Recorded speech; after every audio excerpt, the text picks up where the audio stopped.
اس کے بعد میں مولانا انس ملک ندوی صاحب سے سوال کروں گا. آپ کا تعلق گجرات کی صورت سے ہے، آپ سی پی ایس کے ممبر ہیں، آپ دارالعلوم ندوۃ العلماء لکھنؤ سے فارغ ہیں.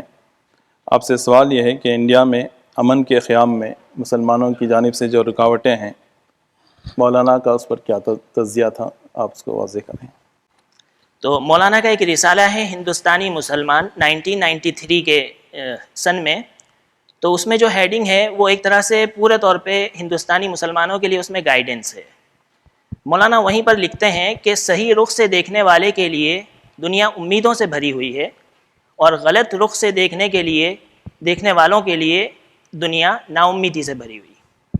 تو بظاہر دیکھا جائے، اور یہ حقیقت ہے کہ ہندوستان میں ایسی کوئی رکاوٹیں امن کے قیام میں ہے ہی نہیں.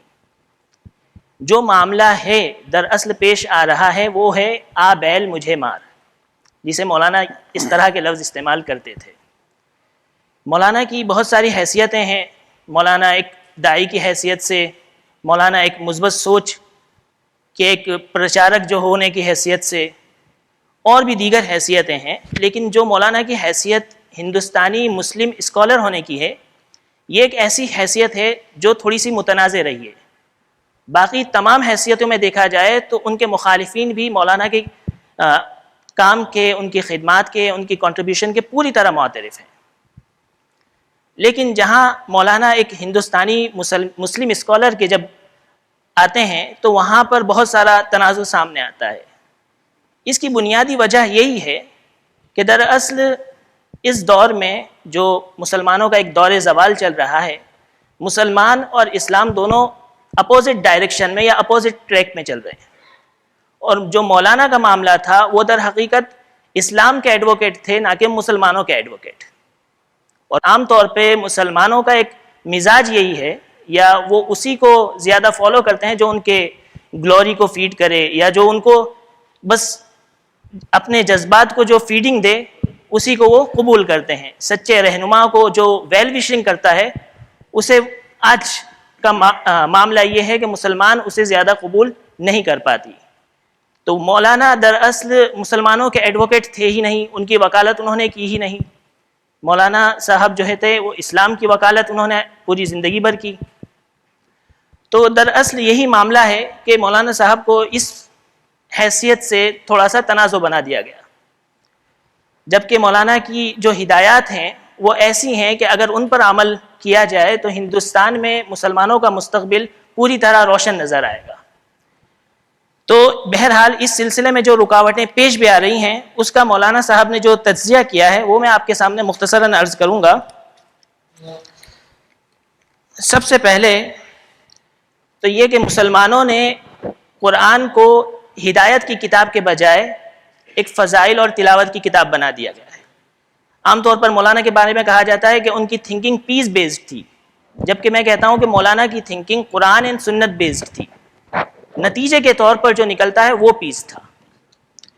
تو اور مولانا نے کوئی ایسا نیا اسلام پیش نہیں کیا، بلکہ اسی اسلام کو ری ڈیفائن کیا، جسے اگر آپ ماڈرن ٹرم میں کہیں تو اپڈیٹ کیا، تاکہ آج کی جو نیو جنریشن ہے وہ اسے ایڈریس، اس کا مائنڈ ایڈریس ہو اور اس کے لیے ریلیونٹ نظر آئے.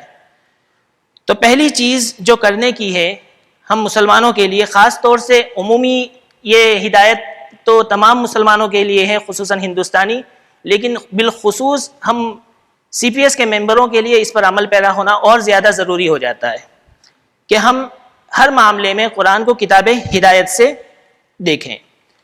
نمبر 2 پہ جو سب سے بڑی رکاوٹ ہے ہندوستان میں وہ ہے مسلمانوں کی بے خبری، کہ آج بھی وہ اسی مائنڈ سیٹ سے ہم دیکھتے ہیں کہ جس کی تلوار چلتی ہے اسی کا سکہ چلتا ہے، جبکہ یہ دور سے ناشناشی کا معاملہ ہے. اگر آج دیکھا جائے تو زمانہ پورا بدل چکا ہے. اس دور میں ایسا بدلاؤ آ چکا ہے کہ اب یہ تھنکنگ کارگر نہیں رہی. تیسری چیز جو ہے، ہم خاص طور پہ ہندوستانی مسلمانوں کے لیے کہ یہاں پر قیادت کا جو منصب ہے اس پر جو فائز لوگ ہیں وہ خطبہ کی قبیل کے ہیں، اور خطیب جو ہوتا ہے اس کا کام ہی یہ ہوتا ہے کہ وہ لوگوں کے ایموشنز کو فیڈ کرے. ان کو کوئی ویل وشر یا سنجیدہ یا سنسیئر آدمی زیادہ اپیل نہیں کر پاتا، اور یہی سب سے بڑی پرابلم ہے۔ اسی سلسلے میں مولانا صاحب نے خاص طور سے کشمیری مسلمانوں کو ایک پیغام دیا تھا ایک ویڈیو میں کہ آپ وہ نہ کریں جو آپ کے لیڈر کہتے ہیں، بلکہ آپ وہ کریں جو آپ کے لیڈر کرتے ہیں، کیونکہ مولانا نے اس معاملے میں حق بولنے کا بھی حق ادا کر دیا۔ کیوں کہ زیادہ تر لیڈر جو مسلمانوں کو احساس محرومی میں مبتلا کرتے ہیں کہ ایسا ہو رہا ہے ویسا ہو رہا ہے، جبکہ آپ انہی کے خاندانوں کا جائزہ لیں گے تو وہ اعلیٰ تعلیم حاصل کر رہے ہیں، بڑی یونیورسٹیوں میں پڑھ رہے ہیں اور ہندوستان سے پورا کے پورا فائدہ لے رہے ہیں۔ تو یہ چیزیں ہیں جہاں پر ہمیں سمجھنا چاہیے۔ اس کے بعد چوتھے نمبر پر مولانا ایک بات بتاتے ہیں کہ نظام ربوبیت سے امید رکھنا، نہ کہ نظام انسان سے۔ نظام انسان میں کمی خود مسلمانوں کے اندر بھی ہوگی، یہ کمپٹیشن کا معاملہ ہے، چیلنجز کا ہے۔ تو جو بھی ہمیں امیدیں وابستی کرنی ہے وہ خدا سے وابستہ کرنی ہے، اور اس بارے میں حدیث رسول ہے ادو الیہم حقہم واسألوا اللہ حقکم، تم حکمرانوں کو ان کے حقوق ادا کرو اور اپنا حق اللہ سے مانگو۔ اور پانچویں نمبر کی چیز کہ کمیونٹی بیسڈ تھنکنگ، جس کو مولانا اپنے الفاظ میں گھیٹو مینٹلٹی کہتے تھے، یہ ہماری سب سے بڑی بیماری ہے۔ ہمارے ادارے، ہمارے مدارس، ہماری اسکولز جو بھی ہوتی ہے وہ مسلم بیسڈ، مسلم یونیورسٹی، مسلم مدرسہ، مسلم ہاسپٹلز، مولانا اس تھنکنگ کے خلاف تھے کہ سب کے لیے سوچنا، ہیومن اورینٹڈ مائنڈ اپنے اندر پیدا کرنا۔ یہ وہ کمیاں ہیں کہ اگر جسے ہم دور کریں گے تو انشاءاللہ جو رکاوٹیں ہیں وہ سرے سے بالکل اس کا کوئی وجود ہی نہیں رہے گا۔